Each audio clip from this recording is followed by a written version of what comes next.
Hello বন্ধুরা, good morning. আমার একটি নতুন ব্লগে তোমাদের অনেক অনেক ওয়েলকাম। আশা করি তোমরা খুব ভালো আছো, সুস্থ আছো। আমিও খুব ভালো আছি, সুস্থ আছি। তো এখন বাজে সকাল 6টা। তাই আমি বাসি কাপড়টা ছেড়ে আমি ধুয়ে রেখে দেব। তারপর তো ঠাকুর প্রার্থনা করে নিচে চলে যাব। নিচে চলে গিয়ে বাইরে তো ওই মলু তো বসে রয়েছে, তাই ওকে কিছু রুটি দিয়ে দেবো। শুকনো রুটি তো খেতে পারবে না, তাই একটু দুধের সঙ্গে মানে রুটির সাথে একটু দুধ মিশিয়ে দেবো, যাতে ও খেতে পারবে। যে দেখো, গেটের বাইরে সকালবেলা হলেই গেটের বাইরে বসে থাকে। তো চলো, এইদিকে খেতে দিয়ে দিলাম। তো আর এদিকে অর্চনা দিয়ে তো বাসন মাজা, আর আমি ওকে কটা জামা কাপড়গুলো ভিজিয়ে দেবো। আর দেখো, আমাদের কাছে জবা ফুলটা কেবল এখনও সম্পূর্ণ ফুটে ওঠেনি, তাই দেখো ফুলটা খুবই ভালো লাগছে। তো চলো, এখন রান্নাঘরে যাব। রান্নাঘরে গিয়ে এবার ফ্রিজ থেকে সবজিগুলো এক এক করে বের করে নেব। কী রান্না হবে সেটা তো আমি জানি না, আগে বের করে রাখলাম। তো তারপর এবার সকালে টিফিনের পালা।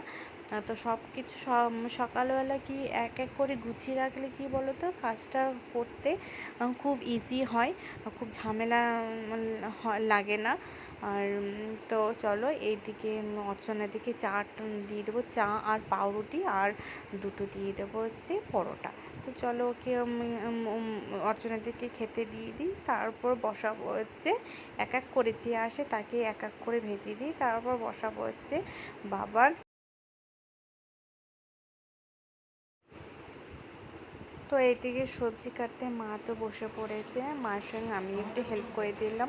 এই পিলার দিয়ে আমি একটু পটলগুলো আর আলুগুলো ছাড়িয়ে দিলাম, যাতে মারও সবজি কাটতে একটু সুবিধা হয়, তাড়াতাড়ি হয়।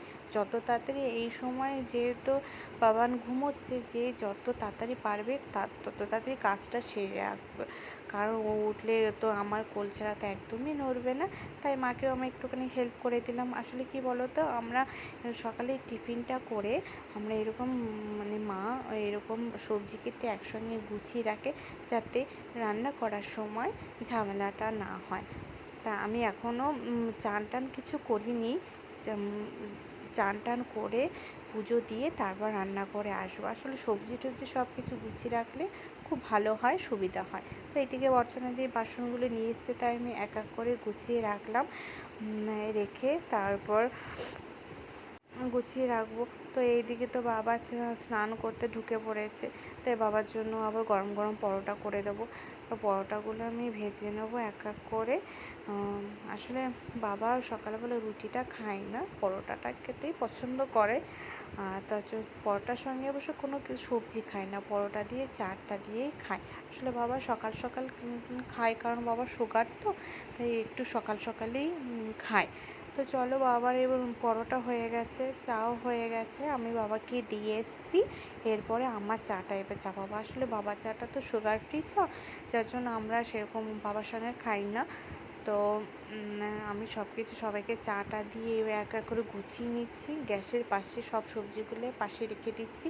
তা আজকে হবে হচ্ছে পটলের তরকারি, আর ডাল, উচ্ছে ভাজা, আর হচ্ছে পোস্ত। তো চলে সাজিয়ে রেখে দিয়েছি। এবার চা খেয়ে আমি চলে যাব চান করতে। আর সকাল থেকে আজকে মেঘলা মেঘলা, তো তাও আমি জামা কাপড়গুলো আমি আমি কেচে নিয়েছিলাম। যে আমার জামা কাপড়, আমার বাবানের জামা কাপড় আমি নিজেই কাচি। আসলে আমি নিজেরটা নিজে করতেই পছন্দ করি। তাছাড়াও কি বলতো, অর্চনাদের একটু হেল্প হবে, যেহেতু আর নিজেও তো আরও অনেক জামা কাপড় থাকবে, আর বাবানেরও অনেক জামা কাপড় হয়, তাহলে অনেক জামা কাপড় হয়ে গেলে তো কষ্ট হবে, তাই আমিও কিছু হেল্প করে দিই। তো চলো, এইদিকে জামা কাপড় কাচা হয়ে গেছে, মেলেও দিয়েছি। এবার ঘরে এক এক করে বিছানাগুলোও আমি তুলে নেব। বিছানা তোলা হয়ে গেলে এইবার আমি ঘরটা মুছে নেব, মানে যত তাড়াতাড়ি কাজ করে পারা যায়। তো এদিকে বাবান ঘুমোচ্ছে, আর আমি তো এদিকে ঘর মুছতে শুরু করে দিয়েছি। ওই ঘরে তো আপাতত এখন ঢুকবো না, ঢুকলে কারণ গেটে আওয়াজ শুনলে ও ঘুম থেকে উঠে যাবে। খুব সাবধানে এই সময় কাজ করতে হয়। তো জন্য আমি এই যে ঘরটা মুছছি, ও তো ঘর মুছতে মুছতে তো আবার ওই ঘর থেকে আবার ডাক পড়েছে যে ও ঘুম থেকে উঠে গেছে। তাই আমি হাতটা ধুয়ে বারান্দা মুছতে মুছতে শুনলাম ওর বাবা আমাকে ডাকছে যে ও উঠে গেছে, বাবান উঠে গেছে। তো আমি বারান্দাটা মুছলাম, হাফ মুছে তারপর আমাকে আবার ঘরে যেতে হলো। তো এই ভয়টাই পাচ্ছিলাম যাতে ও তাড়াতাড়ি না উঠে যায়। তাও উঠে গেল, ওঠার অবশ্য সময় হয়ে গেছে, তাছাড়া তো কিছু করার নেই। তাই আমি হাতটা ধুয়ে বাবানের কাছে যাব। আমি না গেলে আবার ও কার কাছেই উঠতে চায় না, আর উঠবেও না। তাকে একটু আদর করে তারপরে ঘুমটা ভাঙাতে হয়। তো দেখি ঘরে বসে ও কী করছে, দেখো। ও এতে চলে এসেছি কেন ঘরের ভেতর। ওঠো বাবা, এটা আমাকে এখন আরো ডাকছে। ঘুমাবে? ওরে বাবা গো, আর ঘুমায় না।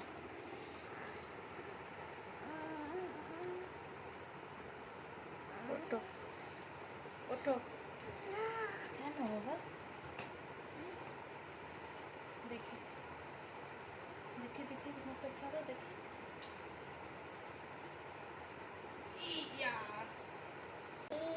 হ্যাঁ, বেশি? কি বেশি বেশি? পিসি? পিসি আজকে আসবে, পিসি আসবে, একটু কোথায় আসবে। ঠিক আছে বাবা, চলো ওঠো ওঠো। কেন উঠবে না, আরো শোবে? তাই না, আর ঘুমাবো না। ও আমি ঘুমাবো? ঠিক আছে ঠিক আছে ঠিক আছে ঠিক আছে, চল। তো এখন কাজ বাদ দিয়ে ওকে নিচে নিয়ে যাব, ব্রাশ করাবো, মানে খাইয়ে দাইয়ে তারপর মার কাছে রেখে দেবো।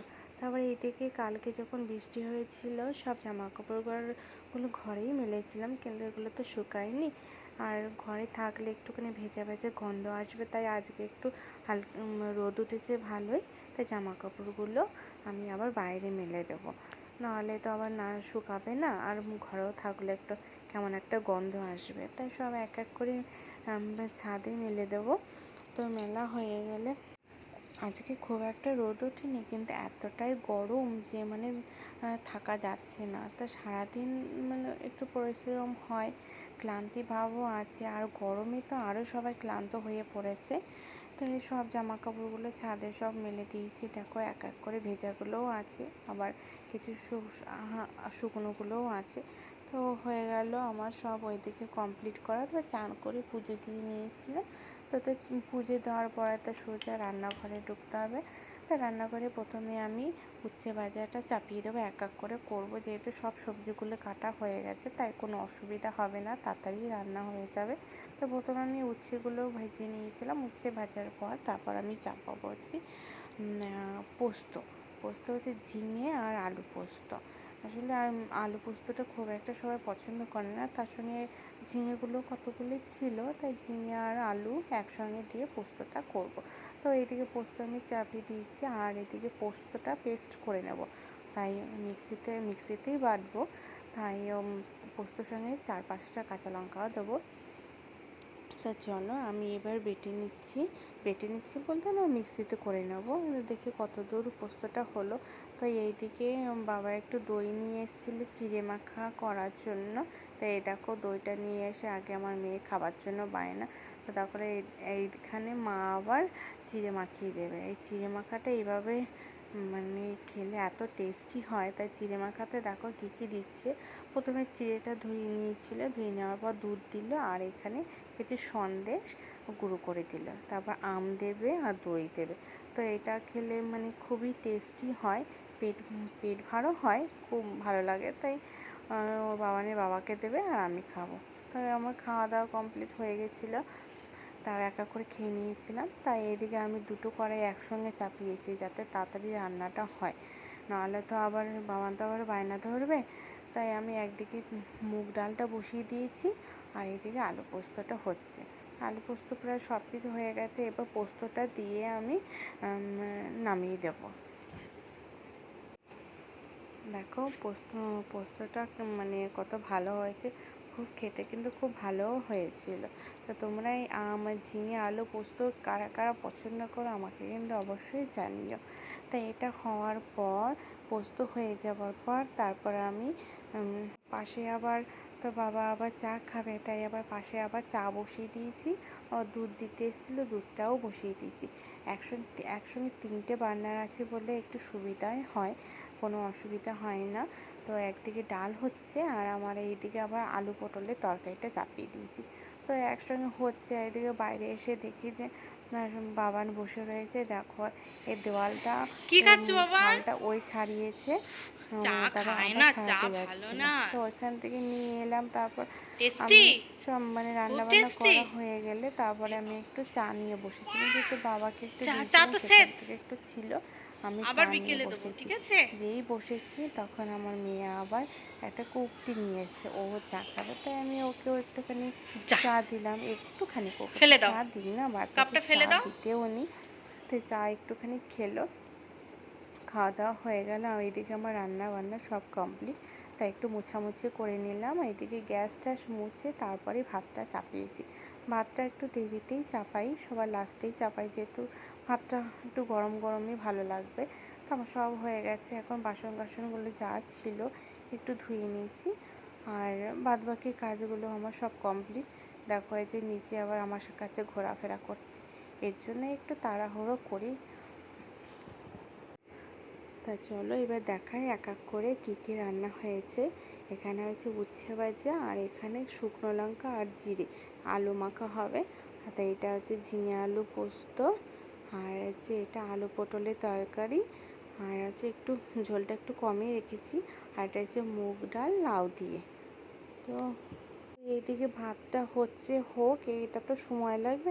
তো এখন বাবানকে ওপরে নিয়ে যাব, বেলাও হয়ে গেছে, ওকে একটু স্নান করাতে নিয়ে যাব। এরপরে না হলে বেলা হয়ে গেলে ও আবার জলে করালে হয়তো ঠান্ডা লেগে যাবে। তো দেখো এই দেখো আমাদের মাঝে আবার একটু দুষ্টুমিও শুরু হয়ে গেল, ওকে খুঁজে পাচ্ছি না, তখন দেখি আবার ফ্রিজের ভেতরে রয়েছে। এটাও প্রত্যেক দিনই করে। তো চলো ওকে এখন চান করাতে নিয়ে যাব। চান করাতে নিয়ে গিয়ে তারপর ওকে এক এক করে জামা প্যান্টগুলো, চান করা হয়ে গেছে, তো এক এক করে আমি ওকে জামা প্যান্টটা পরিয়ে দেবো। এখন তো আর কোনো কাজ নেই, এখন ওকে নিয়েই সময় কাটানো। তারপর দুপুরে খাওয়া দাওয়া, এখন খাবে না, তাই আমার খাবে হচ্ছে 1:30।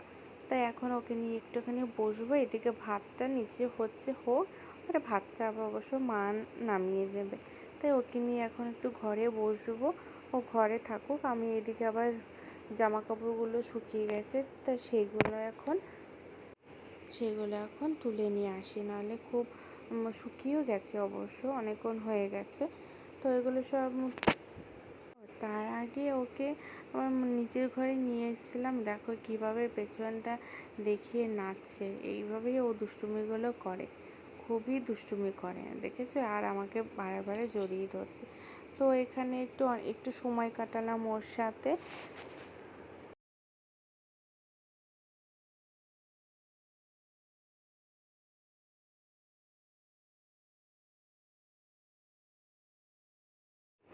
তো ওকে এখন মায়ের কাছে রেখে এলাম, আর আমি ওপরে এসে জামা কাপড়গুলো তুলে নিলাম। তারপর ওকে খাইয়ে দাইয়ে ঘুম পাড়িয়ে দেবো।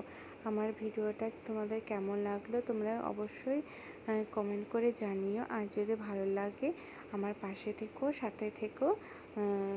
তোমরা এই গরমে খুব সাবধানে থেকো, ভালো থেকো, সুস্থ থেকো। তাই আমার ব্লগটা এখানেই আমি শেষ করছি, আর পরের ভিডিওতে আবার দেখা হবে। টাটা।